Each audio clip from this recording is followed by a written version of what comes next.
not go to a doctor if you were seriously ill. Well, thankfully, we live in the United States, and we don't have to worry about that, right? Well, not exactly. The shortage of medical doctors in rural communities is a growing issue that is occurring everywhere across the United States. Take it from me, I'm from a rural community and I've experienced this issue firsthand.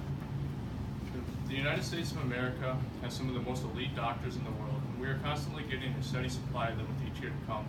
If you take a look at the rural communities, you wouldn't think that that's the case.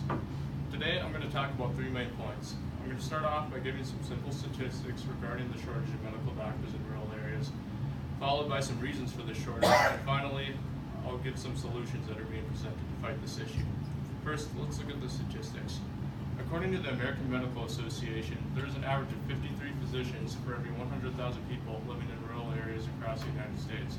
While for cities with over 100,000 people, there is an average of 235 physicians per 100,000 people in the U.S. To put that into perspective, that's like saying there's an average of 1 rural doctor for every 1,900 rural citizens, while for cities with over 100,000 people, there's an average of 1 doctor for every 426 citizens. And hopefully that allows you to see the gap a little bit better. Now I'll move on to some reasons for the shortage. Some information I got from the National Institute of Health stated that the biggest reason for this shortage is specialization. These are areas of practice in the medical field such as neurology, cardiology, radiology, those areas.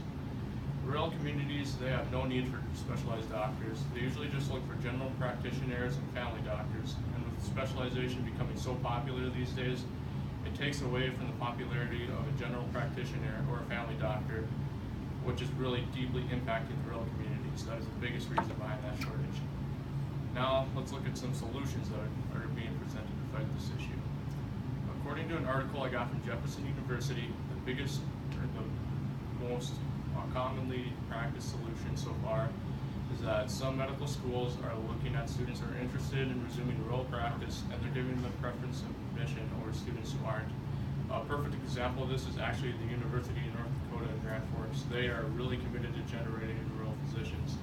I actually have 2 friends there going up there for medical school right now that I grew up with.